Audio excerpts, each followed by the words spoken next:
शिव महापुराण जीवन का एक ऐसा सुख प्रदान करने वाली है, जीवन का एक ऐसा फल देने वाली है।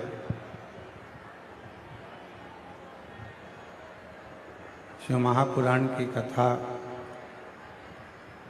जीवन के दुख को हरने वाली है। शिव महापुराण की कथा मानव जीवन का कल्याण करने वाली है। एक विशालतम नदी होती है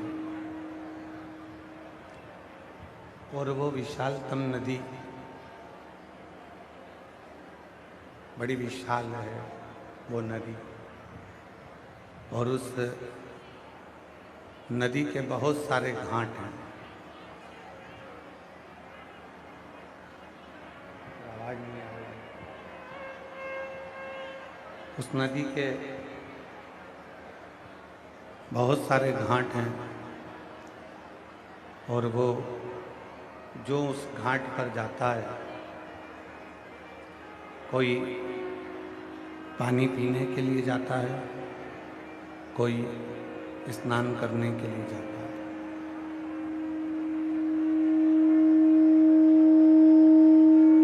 कोई जल भरने के लिए जाता है, कोई वस्त्र धोने के लिए जाता है।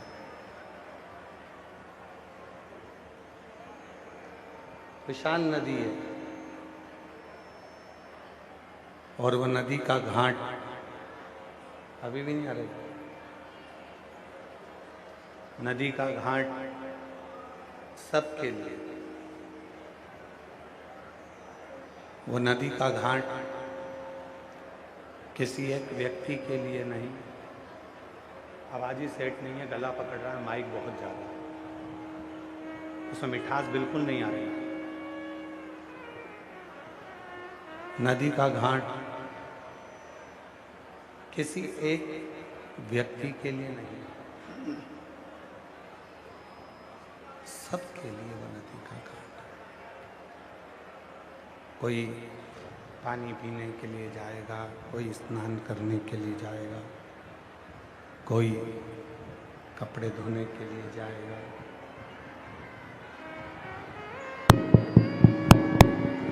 शंभो शंभो शंभो शंभो। उस नदी के घाट पर कोई कपड़े धोने के लिए भी जा रहा है, कोई स्नान करने के लिए भी जा रहा है, कोई पानी पीने के लिए भी जा रहा है, और कोई पानी भरने के लिए भी जा रहा है। अब वो पानी एक ही है, एक ही नदी का पानी है। पीछे आवाज नहीं जा रही यहाँ से। एक ही नदी का पानी है। किसी ने कपड़े धोए हैं, किसी ने स्नान करा है, किसी ने पानी पिया है, और कोई उसको भर कर लेकर आया।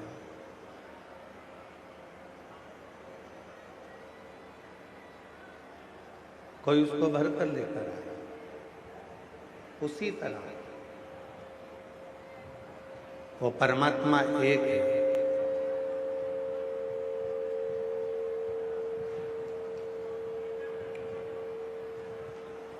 और उस परमात्मा को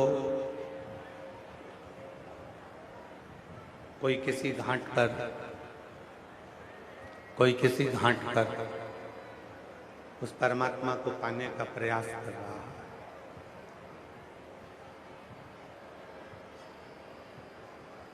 प्रत्येक व्यक्ति,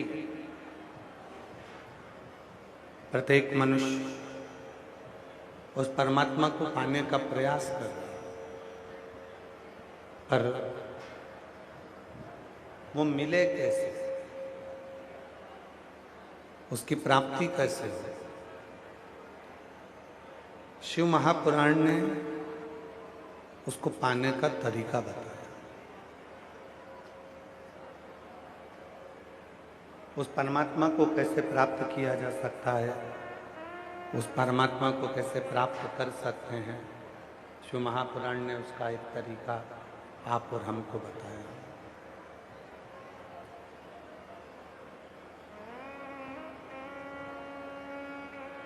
क्या पहले के लोग शिव के मंदिर नहीं जाते थे? खूब जाते थे। क्या पहले के लोग भगवान शंकर पर जल नहीं चढ़ाते थे? खूब चढ़ाते थे। पहले भी लोग शिव के मंदिर जाते थे, पहले भी लोग जल चढ़ाते थे, पहले भी लोग भगवान शंकर का भजन करते थे, स्मरण करते थे, कीर्तन करते थे, मंत्र जाप करते थे, नाम जाप करते थे। आवाज पकड़ रहा है, गला बहुत तेज है, साउंड। क्या पहले के लोग मंदिर नहीं जाते? खूब जाते, खूब भजन करते, खूब कीर्तन करते, खूब मंत्र जाप करते, खूब नाम जाप करते। पर आज का व्यक्ति, उसको ये ज्ञात हो गया, आज का व्यक्ति उसको यह मालूम हो गया कि कौन से स्थान पर जल चढ़ाने से, कौन से स्थान पर बेलपत्र चढ़ाने से, कौन से स्थान पर दुर्वा चढ़ाने से, कौन से स्थान पर इस हाथ की हथेली का स्पर्श करने से, कौन से स्थान पर दूध की धार लगाने से, कौन से स्थान पर शिव को जल चढ़ाने से शिव कितनी जल्दी प्रकट हो सकता है, कितनी जल्दी प्राप्त हो सकता है, ये उस व्यक्ति को अब मालूम पड़ने लगा। पूरे शरीर में नस हैं,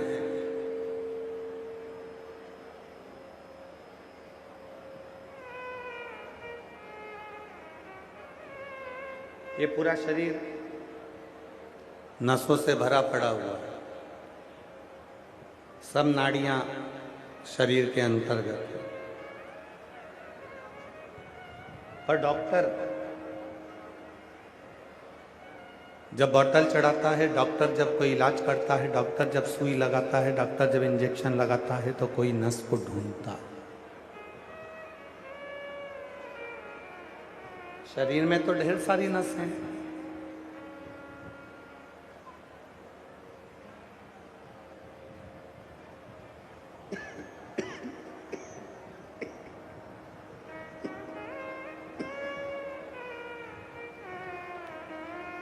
शरीर में तो बहुत सारी नसें हैं, बहुत सारी नाड़ियां शरीर के अंतर्गत है। पर डॉक्टर वो नाड़ी ढूंढता है जिस नाड़ी में हम इंजेक्शन लगाएं, बोतल लगाएं, दवा जाए और शरीर में असर करना प्रारंभ कर दे। वो दवा जिस नाड़ी में जाएगी, जिस नस में जाएगी, वहां से वो असर करना चाहिए, वो असर करेगा। डॉक्टर वो नाड़ी, वो नस ढूंढने का प्रयास करता है, डॉक्टर वो नस ढूंढता है। अब पूरे शरीर, हमारा संपूर्ण शरीर, हमारा पूरा की पूरा शरीर तो नसों से भरा पड़ा हुआ है।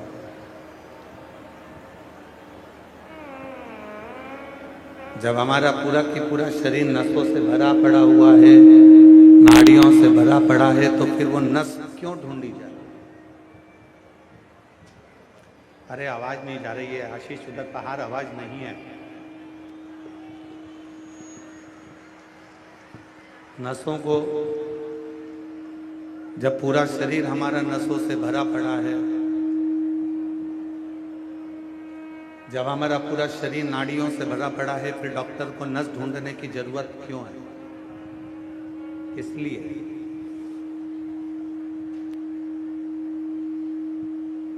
क्यों उन नसों को ढूंढना, क्यों उन नाड़ियों को ढूंढना? क्योंकि डॉक्टर को मालूम है कि एक नस, एक नाड़ी ऐसी होगी जिस नाड़ी पर अगर इंजेक्शन लगेगा, जिस नस पर इंजेक्शन लगेगा, तो वो इंजेक्शन की दवा पूरे शरीर में फैल जाएगी, वो दवा पूरे शरीर में चली जाएगी, वो दवा पूरे शरीर में पहुंच जाएगी। बस शिव महापुराण की कथा भी यही कहती है। बन सके तो आप गीता प्रेस गोरखपुर की शिव महापुराण लेकर आओ और उसको पढ़ो, उसकी उमा संहिता को पढ़िए। बहुत ध्यान लगाकर सुनिएगा मेरी जीजियों, पुरुषोत्तम मास की कथा चल रही है। एक एक शब्द आपके लिए बहुत सुख देने वाला है, आनंद देने वाला है। एक एक शब्द उमा संहिता को पढ़िए। जब गीता प्रेस गोरखपुर के शिवपुराण को लाकर आप उमा संहिता को पढ़ेंगे तो उस उमा संहिता में आप अध्ययन करेंगे, और वो अध्ययन करने के बाद आप अपने भीतर उतारिएगा। मान लो आपने 1.25 लाख बेलपत्र चढ़ाने का संकल्प कर लिया, मान लो आपने 1008 बेलपत्र चढ़ाने का संकल्प कर लिया, मान लो 108 बेलपत्र चढ़ाने का संकल्प कर लिया, और तुम्हारे पास में तुम्हारा लगाया गया वृक्ष नहीं है और तुम्हें इतनी बेलपत्र चढ़ाना है, तो फिर करोगे क्या? बेलपत्र का पेड़ लगने में तो टाइम लगेगा, तो इतनी बेलपत्र चढ़ाओगे कैसे? तो फिर उमा संहिता ने कहा, उमा संहिता में वर्णन आता है, एक बार माता पार्वती जी ने भगवान शंकर को प्राप्त करने के लिए 1.25 करोड़ बेलपत्र के पत्र शिव को समर्पित करने का संकल्प ले लिया। उनकी सखियां बेलपत्र के पत्र तोड़कर लाती हैं तो भी वो 1.25 करोड़ नहीं हो पाते। तब माता पार्वती जी को लगा कि मेरा संकल्प अधूरा रह जाएगा। तब माता पार्वती जी तुमरुका जी के पास गई और तुमरुका जी से पूछा, तुमरुका जी बताओ 1.25 करोड़ बेलपत्र चढ़ाना है शिव को प्रसन्न करने के लिए, मैं क्या करूं?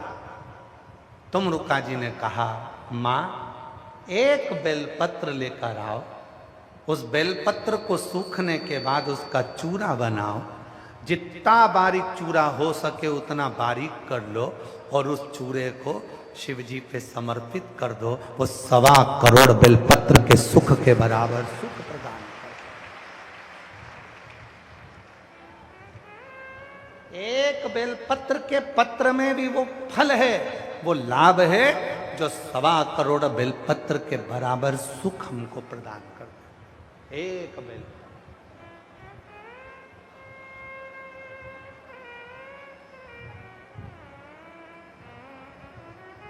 कुबेरेश्वर धाम जाते हो आप लोग?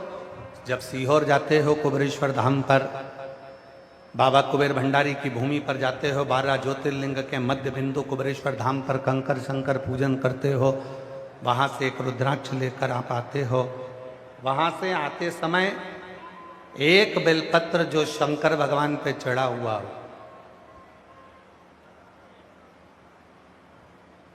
कंकर शंकर शिला पर चढ़ाओ, शिवलिंग पे चढ़ाओ, या कहीं कंकर की पूजन हुई हो वहां पर भी अगर कोई चढ़ा हुआ बेलपत्र तुम्हें मिल जाए, उसको लेकर आ जाओ और उस बेलपत्र को सुखा कर रख लो।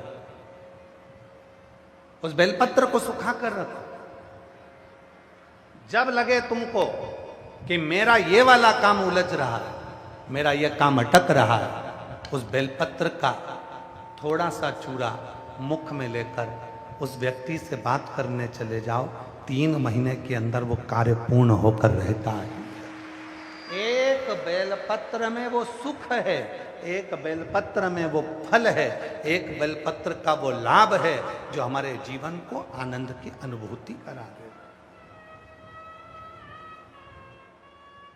यहां मेरी बहुत सारी जीजियां बैठी हैं, बहनें बैठी हैं, मेरे जीजा बैठे हैं, मेरी बेटियां बैठी हैं, मेरे बेटा, मेरे बुजुर्ग माँ बाप बैठे हुए हैं, माता पिता बैठे हैं। करबद्ध निवेदन करूँ,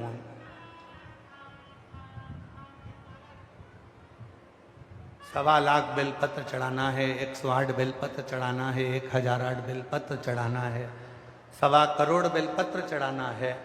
एक बेलपत्री के पत्र को सुखाकर बारीक से बारीक, बारीक से बारीक, बारीक से बारीक जब बिल्कुल महीन हो जाए, उसको जब समर्पित किया जाता है तो उसके कण कण की गिनती से भी करोड़ों हजारों बेलपत्र के पत्र चढ़ाने का फल प्राप्त हो जाता है। महीन से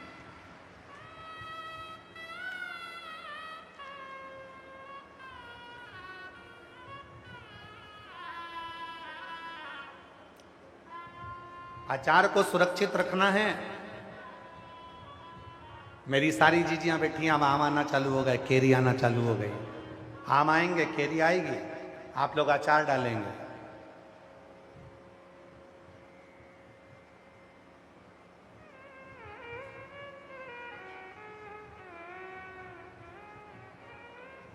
जिस दिन हम आए थे उस दिन हमारे एक दिल्ली वाले गोयल जी और बंसल जी तो यहाँ बैठे हैं, दिल्ली वाले गोयल जी बंसल जी दोनों थोड़ा थोड़ा अचार का डब्बा बांध कर लाए। कहा गुरुजी नया डाला है। तो हमने पूछा क्यों भाई इतना अचार लाए हो, इस अचार में फाँक तो बहुत कम है और तेल ज़्यादा है। तो वो गोयल जी की धर्म पत्नी बोली ये जितना तेल में डूबा रहता है उतना सुरक्षित रहता है। हमने कहा वाह कितनी सुंदर बात कही। अचार तेल में डूबा रहेगा, सुरक्षित रहेगा। मुरब्बा चाशनी में डूबा रहेगा, सुरक्षित रहेगा।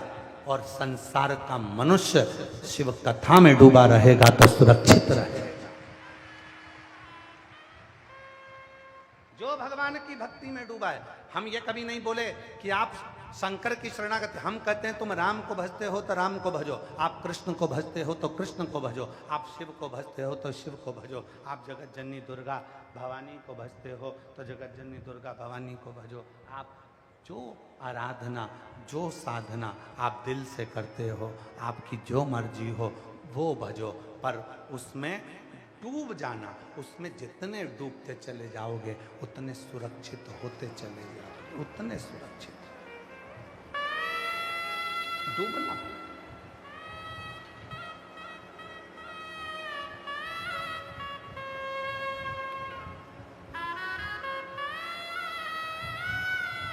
पानी में डूबोगे तो मर जाओगे और शिव की भक्ति में डूबोगे तो तर जाओगे। पानी में डूबने वाला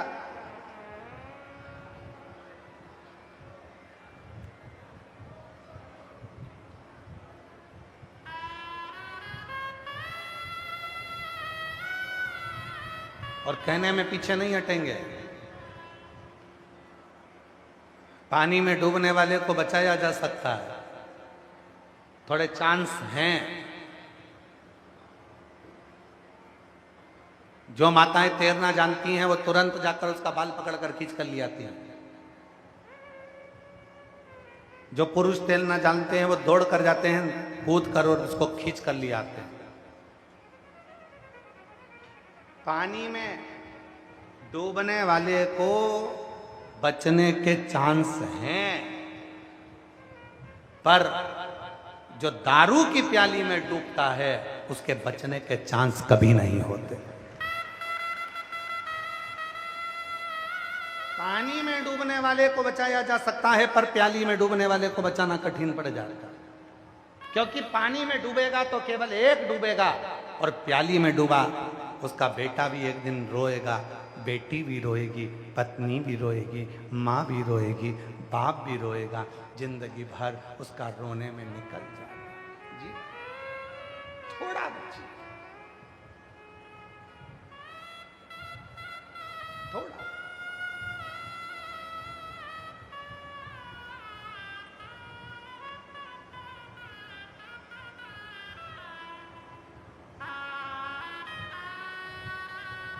स्मरण करिए। भगवान शंकर को बेलपत्र चढ़ाकर ये विचार करिए कि ये बेलपत्र मैंने अपने विश्वास से दिए। कितने पत्ते होते हैं बेलपत्र में? 3।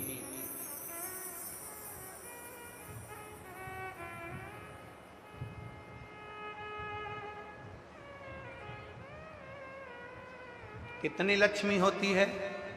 अष्टलक्ष्मी। उस लक्ष्मी में भी 3 लक्ष्मी मूल मानी गई है। लक्ष्मी, अपालक्ष्मी, महालक्ष्मी। अष्टलक्ष्मियों में भी 3 लक्ष्मी की प्रधानता है। बेलपत्र के कितने पत्र हैं? 3। शिव महापुराण की कथा कहती है, भगवान शंकर का चरित्र कहता है, माता पार्वती जी के नयन अश्रु से बेलपत्र के पौधे का उद्गम हुआ। माता बेलपत्री के रूप में प्रकट हुई और प्रकट होने पे माता पार्वती जी ने सरस्वती और लक्ष्मी को भी इसमें स्थान दिया। लक्ष्मी को बेलपत्र का स्वरूप, सरस्वती को तने का स्वरूप और मां वृक्ष का स्वरूप हो।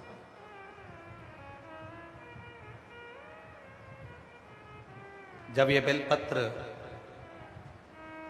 शिव जी की साक्षी में माता पार्वती जी के सम्मुख में आया, तब मां जगत जननी पार्वती जी ने कहा कि ये लक्ष्मी। उसी समय पर भगवान शंकर ने इस बेलपत्र के एक पत्ते को 3 पत्र कर दिया। ये लक्ष्मी के 3 स्वरूप, लक्ष्मी, अपालक्ष्मी, धनलक्ष्मी। लक्ष्मी वो जो एक बार आए और आपके हाथों से पुण्य कराती जाए, भंडारे कराए, दर्शन कराए, तीर्थ कराए, कथा सुनाए, भूखे को भोजन कराए, प्यासे को पानी पिलाए, किसी के काम आ जाए, बेटी, बेटा, बहू, नाते, रिश्ते, कुटुंब, कबीले सब में प्रेम बढ़ाए, वो लक्ष्मी। दूसरी अपालक्ष्मी, वो लक्ष्मी जो आती तो है पर वापिस चली जाती है। गलत तरीके से आई और गलत तरीके से चली गई। और तीसरे नंबर पर है धन लक्ष्मी, वो लक्ष्मी जो एक बार घर में आ गई तो 1 साल 2 साल नहीं, वो 7 पीढ़ी तक टिकती है। उसको धन लक्ष्मी कहा। धन लक्ष्मी। लोग कहते हैं गुरु जी, एक बेलपत्र चढ़ाने से कितना फल मिलता है? शिव महापुराण की कथा में कुमार खंड के अंतर्गत, शिव महापुराण की कथा में कुमार खंड में लिखा, एक बेलपत्र का मात्र स्पर्श कर लेने पर, मात्र स्पर्श कर लेने पर 3 लक्ष्मियां हमारे ऊपर कृपा करना प्रारंभ कर दे। एक बेलपत्र का मात्र स्पर्श कर लेना।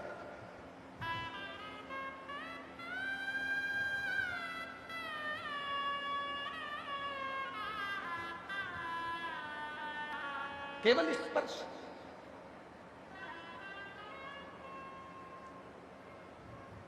एक काशी में कथा करी थी, पहले नंबर वाली, दूसरी वाली नहीं, पहली वाली कथा। उस पहली वाली कथा में कहा था, जब जीवन में तुम्हें लगने लगे कि तुम्हारे पास में लक्ष्मी की कमी हो रही है, धन की कमी हो रही है, संपदा की कमी हो रही है, वैभव की कमी हो रही है, खूब मेहनत करना, कर्म को जागृत करना, परिश्रम पूरा करना, रात दिन एक कर देना, इधर उधर भटकना मती।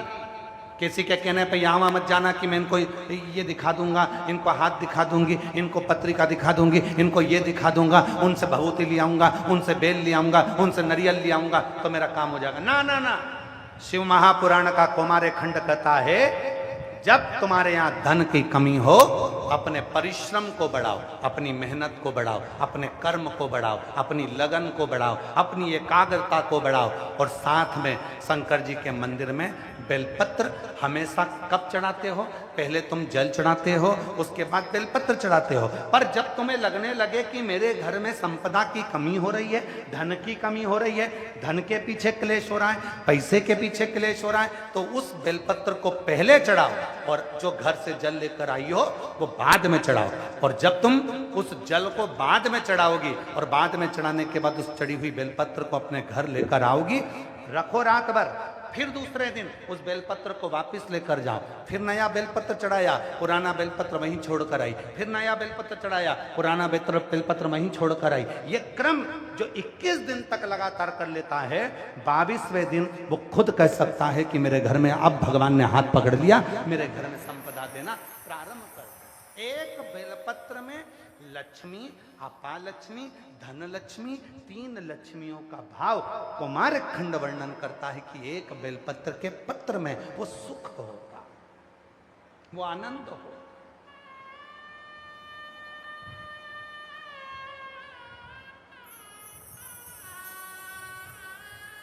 और जो जैसी भावना लाए वो वैसा ही फल पाया, नहीं खाली उसे लौटाया, वो मन हर्षाया। जैसे बेलपत्र का संग दुर्वा ले लेती है, एक दुर्वा और एक बेलपत्र जब हम शिव को समर्पित करते हैं, लोग कहते हैं गुरुजी आपने कहा कि बेलपत्री के बीच वाले पत्ते पर शहद लगाने पर, शिव को चढ़ाने पर मन की कामना पूर्ण होती है। हमने एक बात और कही थी कि ये चढ़ाने के साथ में तुम्हें मेहनत करना पड़ेगी, तुम्हें परिश्रम करना पड़ेगा,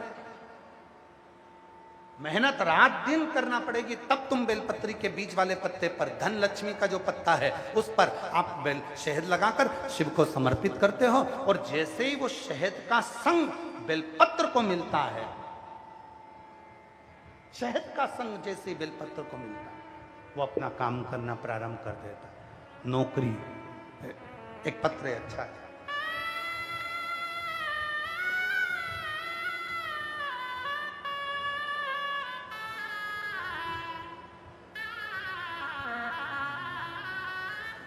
जो जैसी भावना लाया वो वैसा ही फल पाया। देखिए मेरा नाम सविता विश्वकर्मा है, मैं गंगोह सहारनपुर से आई हूँ। कहीं बैठी हों तो हाथ हिला सकती हैं। मेरा नाम रविता है विश्वकर्मा, मैं गंगोह सहारनपुर से आई हूँ। मेरे पति की नौकरी छूटे 2 वर्ष हो गए थे, कर्जा भी बहुत हो गया था। मेरी बहन ने मुझे बताया कि सीहोर वाला बाबा कथा करता है, कहीं बैठी हों तो आ सकती हैं। आप लोग हैं, आ जाओ आ जाओ, आ जाइए, बेलपत्र लेकर जाइए। मेरी बहन ने मुझे बताया कि सीहोर वाला बाबा कथा करता है, तो कथा को सुन। एलईडी पर पत्र चल रहा है, चल रहा है, तू कथा को सुन। आप लोग पढ़ सकते हैं पत्र को, कथा करता है तो कथा को सुन। श्री शिवाय नमस्तुभ्यम का जप कर। बाबा मेरी बहन सीहोर गई, मेरे लिए कंकर शंकर जी को लेकर आई और मैं कंकर शंकर को जल चढ़ाती, प्रार्थना करती, बाबा तू सबकी झोली भरता है, मेरी भी झोली भर दे। बाबा मैं कभी मंदिर नहीं गई क्योंकि मेरे ससुराल वाले दूसरे पंथ को मानते थे, तो वो मुझे मंदिर जाने से मना करते थे। गुरुदेव मैं कभी मंदिर नहीं गई, पर मेरे परिवार वाले तो आपकी कथा भी नहीं सुनने दे, तो भी मैं छुपकर मोबाइल में कथा सुनती रही। और कथा सुनती, एक दिन केवल मैंने अपने पति से कहा कि तुम एक काम करो, सीहोर वाला बाबा कहता है बहुत मेहनत करो और मेहनत के साथ में बेलपत्री के बीच वाली पत्ती पर शहद लगाकर शिव जी को चढ़े जाओ। मेरा पति हंसा, कहने लगा कि तू भी ये बाबाओं के चक्कर में फंस गई, हमारे यहाँ पर ये सब नहीं होता। मैंने मेरे पति से कहा, तुम इतने साल से एग्जाम दे रहे हो, आज तक तुम्हारी सरकारी नौकरी नहीं लगी, तुम एक बार तो करो। वो सीहोर वाला बाबा कहता है, जो दिल से मांगोगे वो दिल से देगा। मैंने मोबाइल के सामने बैठकर मांगा है, तुम एक बार तो बेलपत्री पर शहद लगाओ। तब मेरे पति ने बेलपत्री पर शहद लगाकर शिव को चढ़ाया। और गुरुदेव बाबा की ऐसी कृपा हुई, 15 साल से नौकरी की तैयारी कर रहे थे मेरे पति, जो नौकरी नहीं मिल रही थी, और बाबा की कृपा से 21 अप्रैल 2025 को मेरे पति की सरकारी नौकरी लग गई। अब मैं बाबा को यहाँ धन्यवाद देने के लिए आई हूँ। अब मेरे पति की सरकारी नौकरी लग गई, मैं बाबा को प्रणाम करने आई। एक बेलपत्र पर एक पत्र और बड़ा सुंदर है।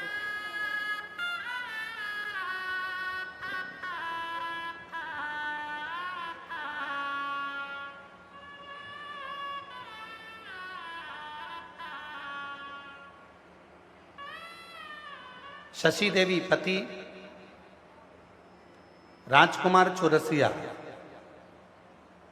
कौन सा गांव लिखा है आप लोग पढ़ के बताओ जरा। वाराणसी कि वाराणसी। मैं शशि देवी पति राजकुमार चौरसिया, पत्र में नाम लिखा है वाराणसी है कि वाराणसी, आप लोग पढ़ने वाली हूँ। भोले बाबा कहीं बैठे हों तो हाथ हिला सकती हैं। शशि देवी पति राजकुमार चौरसिया वाराणसी से हैं। भोले बाबा की कृपा का मैं क्या वर्णन करूं गुरुदेव। छप्पर फाड़ कर देता है बाबा। मेरा बेटा शुभम चौरसिया सरकारी नौकरी की तैयारी बहुत सालों से कर रहा था।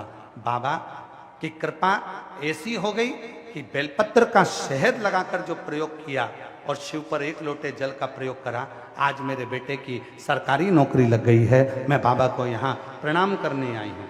तीसरा पत्र है। मेरा नाम गायत्री सिंह है। मैं पुराना का नगर से आई हूँ। कौन सा गाँव लिखा है? आप लोग पढ़ लो जो भी लिखा है। मेरा नाम गायत्री सिंह है। मैं बुढ़ाना मुका नगर से आई हूँ। मेरा बेटा 2021 से सरकारी नौकरी की तैयारी कर रहा था, पर उसका हो नहीं रहा था। शंकर भगवान की कृपा से 10 साल से वो तैयारी करते करते हार गया, तो भी 1-2 नंबर से रह जाता था। तब मैंने बेटे से शहद और बेलपत्र का उपाय किया था। भगवान भोलेनाथ ने मुझे छप्पर फाड़ कर दे दिया। पहली नौकरी में ही 15 सालों के बाद मेरे बाबा की कृपा से ऐसी कृपा होगी, 10 सालों के बाद मेरे यहाँ नौकरी मेरे बेटे की लगी। और बाबा की कृपा से 15 साल से मेरे यहाँ पर पोता नहीं था, बाबा की कृपा से मेरे यहाँ पोता भी हो गया। मैं शिव को नमन करने के लिए आई हूँ, प्रणाम करने के लिए। और जो जैसी भावना लाया वो वैसा ही फल पाया। नहीं खाली उसे लौटाया, वो मन ही मन हर्षाया। कर दिया माला माल काशी। 15 साल के बाद पति की नौकरी लगी है। एक बार जोरदार ताली बजाएं। भंडार काशी वाले ने लुटा दिया, भंडार काशी वाले ने। छुपकर मोबाइल पर कथा सुनती थी, कोई नहीं मानता तो भी अकेली कथा को मोबाइल पर श्रवण करती। हृदय लगाया बाबा से, मन लगाया शंभू से, शंकर से, हृदय से प्रार्थना करी। तब शिव ने करुणा करी, कृपा करी उसकी उदारता।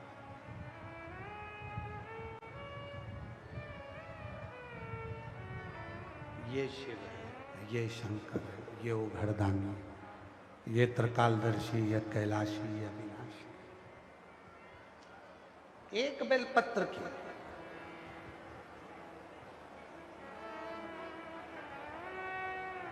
जिस दिन दुनिया समझ जाएगी ना कि बेलपत्र में कितना फल है, एक बेलपत्र और मैं घरोंडा की अनाज मंडी में चल रही हरियाणा की इस पवित्र भूमि पर जो कथा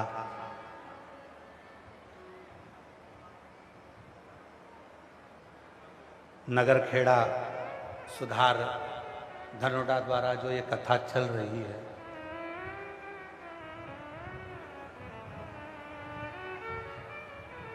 बहुत विशाल विशाल कथाओं में बहुत विशाल विशाल जजमान भी मिले। सबने कहा, बहुत दूर दूर से लोग आते हैं, गुरुजी आप उनको एक बेलपत्र देकर केवल भेज देते हो, हम रुपट्टे बुलवा देते हैं, जो भी आपके पास बेलपत्र लेने आए आप उसको रुपट्टा उड़ा देना। किसी ने कहा हम माला ला देते हैं, आप माला पिना देना। किसी ने कहा हम गिफ्ट ला देते हैं, कोई आपके पास बेलपत्र लेने आए तो गिफ्ट दे देना। हम उनको एक ही बात कहते रहे, वो गिफ्ट, वो रुपट्टा, वो माला सब शून्य है। अगर कुछ प्रबल है तो व्यासपीठ की एक बेलपत्र प्रबल है जो दी जाती है। ये साधारण नहीं है।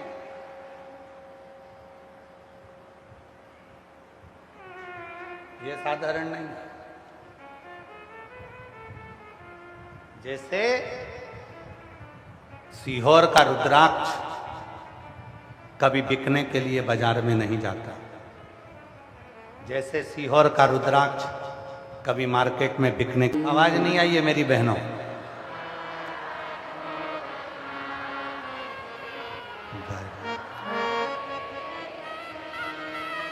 तेरी कृपा बनी रहे जब तक है जिंदगी, तेरी कृपा बनी रहे जब तक है जिंदगी, मांगा है भोलेनाथ से वरदान है, मांगा है भोलेनाथ से वरदान। शिव से हम केवल एक वर मांगे, तेरी कृपा, तेरी करुणा, तेरी उदारता। मलमास रो रहा है। शेषनाग जी ने कहा मेरे भाई वासुकी नाग के साथ भी यही हुआ। आज की दुनिया है ही ऐसे, आपका उपयोग कर लेती, आपको लात मार देती। वावारी दुनिया, मतलब की दुनिया में किसी का कोई नहीं। धन के साथी हजारों हैं, जब धन ही नहीं तो कोई नहीं।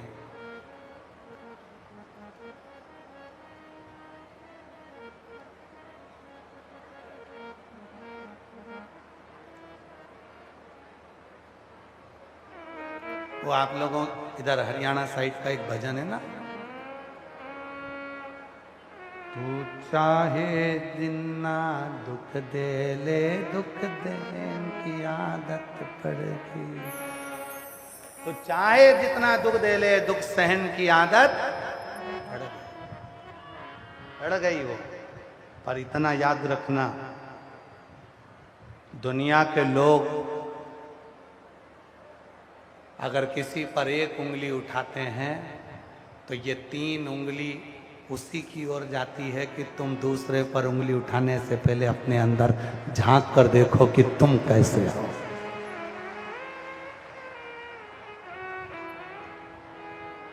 तुम अपने भीतर झांक कर देखो कि तुम कैसे हो। एक व्यक्ति दूसरे व्यक्ति पर इल्जाम लगा रहा है, दूसरा व्यक्ति एक व्यक्ति पर इल्जाम लगा रहा है, एक व्यक्ति दूसरे व्यक्ति पर इल्जाम लगा रहा है, दूसरा व्यक्ति एक व्यक्ति पर इल्जाम लगा रहा है। अरे भाई छोड़ो ना, काय का टेंशन लेना, काय को चिंता करना। ये कितने अनाज के व्यापारी बैठे हैं यहाँ घरोंडा मंडी में। घरोंडा मंडी के जितने अनाज व्यापारी बैठे हैं, जरा हाथ तो उठाओ जरा तुम सब। ये सब व्यापारी बैठे हैं अनाज मंडी के, एक बार इनके लिए जोरदार ताली बजाओ। साधुता है आप सबका। घरोंडा मंडी के जितने व्यापारी बैठे हैं, हम आप सबसे निवेदन करते हैं ईमानदारी से अपने हृदय पर हाथ रख के बोलना, तुम्हारी मंडी में 10 तरह का माल आता है। कोई तो चावल अच्छा आएगा, कोई चावल बेकार आएगा, कोई सोयाबीन अच्छा आएगा, कोई सोयाबीन बेकार आएगा, कोई गेहूं अच्छा आएगा, कोई गेहूं बेकार आएगा। 3-4 क्वालिटी का गेहूं भी आता है, 3-4 क्वालिटी का धान भी आता है, 3-4 क्वालिटी का सोयाबीन भी आता है, 3-4 क्वालिटी की मक्का भी आती है, 3-4 क्वालिटी का जो भी यहाँ अनाज होता है, ज्वार है, मक्का है और जो धान है, जो भी है यहाँ आता। हर तरह का माल मंडी में आता है और मंडी का व्यापारी उसकी कीमत लगाता है और उसके प्रयोग को लेता है, उस अनाज को लेता है और उसको क्वालिटी मान बनाकर थैली में पैक कर कर दूसरे देश भेज देता है। मंडी के व्यापारी में यह कला होती है कि बेकार को भी अच्छा बनाकर भेज दे। इसलिए शिव पुराण की कथा मंडी में हो रही।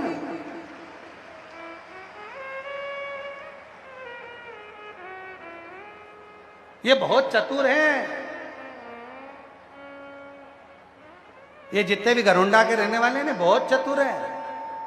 इन्होंने कथा और कहीं नहीं रखी, गल्ला मंडी में रखी। इनको मालूम है कैसा भी आएगा शिव महापुराण की कथा में आने के बाद अच्छा होकर एक होकर चला जाएगा। शिव की शरणागति का यहाँ कैसा भी माल आया और हर तरह का माल आया। कथा के पहले दूसरा माल आया था और कथा के जैसे ही माल गड़बड़ हुआ तो उन्होंने कहा इनके पैक करो ने भगाओ। फिर माल चालू हुआ और जो मंडी का आनंद आया, एक एक व्यापारी ने अपनी अपनी दुकान भक्तों के लिए खोल दी और सारे मंडी के व्यापारी लग गए आगे सेवा। इसको कहते हैं घरोंडा हरियाणा, जहां का एक एक व्यापारी अपनी दुकान अपना व्यापार बंद कर कर सेवा में लगा। एक एक व्यापारी, सब दुकानों में लोग बैठे हुए हैं। सब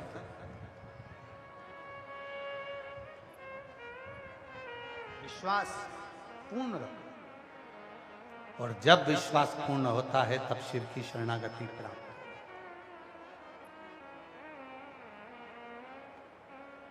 ऐसे दयालु नाथ से रिश्ता बोलो बोलो बोलो बोलो। ऐसे रिश्ता मिलता रहेगा आपको, जो कुछ भी चाहिए मिलता रहे।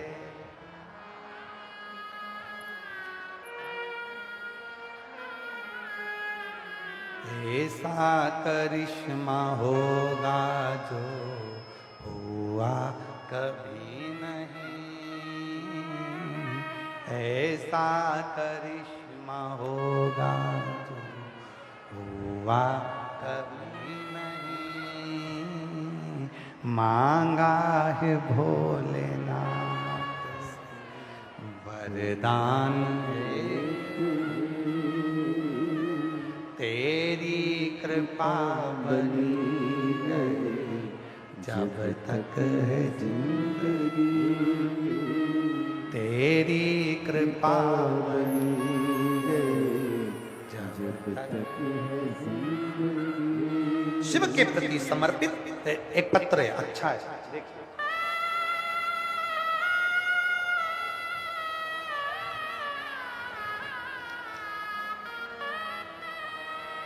मेरा नाम रीना रानी, मेरे पति का नाम विक्रम सिंह, मेरा मोबाइल नंबर ये है।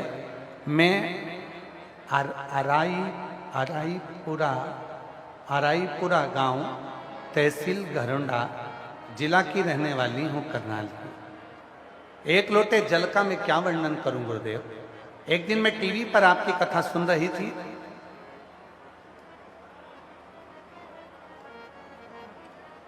आपने नौकरी के लिए कुछ उपाय बताया था।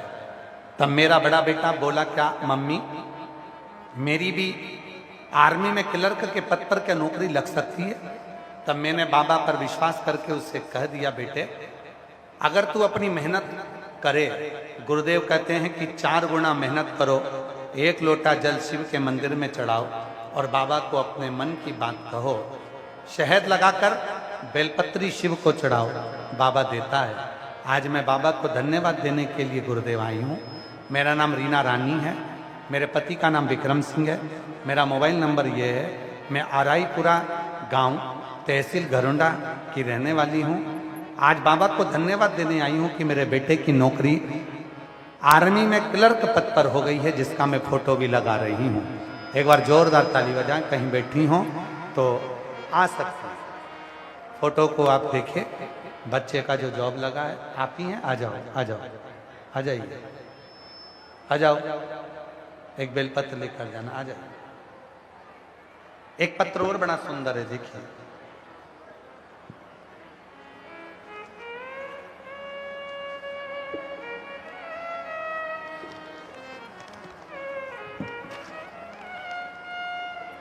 मैं रीना देवी विनोद शर्मा, नीलो खेड़ी, जिला करनाल, हरियाणा की रहने वाली हूँ। कहीं बैठी हो तो हाथ हिला सकती हैं। रीना देवी विनोद शर्मा, कहीं बैठी हो, नीलो खेड़ी, जिला करनाल। आ जाओ बेटा, आ जाइए। रहने वाली हूँ। मेरा मोबाइल नंबर ये है गुरुदेव। भोले बाबा का जितना गुणगान करूँ उतना कम है। मेरे भोले बाबा ने मुझे बहुत कुछ दिया है। गुरुदेव, हम आपकी कथा 2022 से सुन रहे हैं। मुझे एक गठान हो गई थी, रसोली हो गई थी, हाथ पांव में सूजन आना चालू हो गई थी। मुझे बच्चेदानी में गठान बता दी थी। गुरुदेव, इलाज भी करवाया तो भी वो गठान कम नहीं हुआ। तब किसी ने बताया कि आप आस्कनी माता के नाम से एक उपाय आपने बताया था रसोली के लिए, गठान के लिए। वो मैंने करा। शिवजी पे जल चढ़ाकर नंदी के पास बैठकर उसको पीना प्रारंभ करा। आज मैं बाबा को धन्यवाद देने के लिए आई हूँ। दूसरी बार जब जांच कराने के लिए गठान की गई तो डॉक्टर ने कह दिया तुम्हारी गठान समाप्त हो गई है। आज मैं बाबा को कथा के पंडाल में धन्यवाद देने के लिए आई हूँ। बाबा की कृपा से मेरी बच्चेदानी की गठान समाप्त हो गई। मैं शिवजी को यहाँ नमन करने के लिए आई हूँ।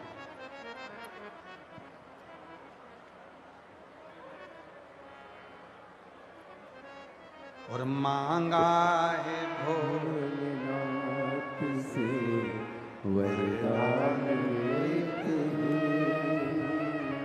मांगा है भोलेनाथ से वरदान। सब गाइए, सब गाइए। तेरी कृपा बनी रहे जब तक है जिंदगी, तेरी कृपा बनी रहे जब तक है जिंदगी। मांगा है भोलेनाथ से वरदान। शिव कथा कर शेष नाग ने मलमास को समझाया,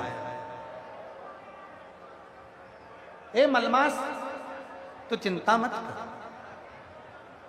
मेरे भाई वासुकी नाग के साथ भी यही हुआ। ये दुनिया की रीति है। काम निकल जाने के बाद लोग किसी को पूछते नहीं। इसीलिए शिव महापुराण की कथा कहती है अपनी चमक को स्वयं बनाकर रखिए,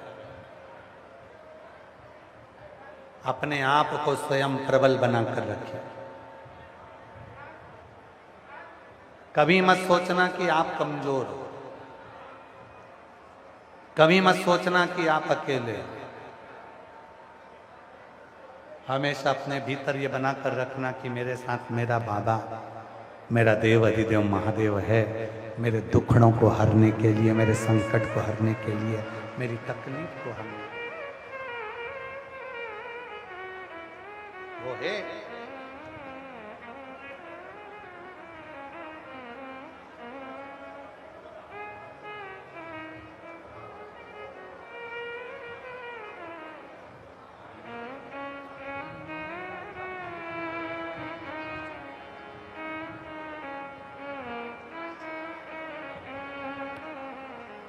बच्चादानी में गठान हो गई थी, शिव जी की कृपा से ठीक हो गई। बेटी का जॉब लग गया। एक बार जोरदार ताली बजाकर साधुवाद दीजिएगा। किस्मत वालों को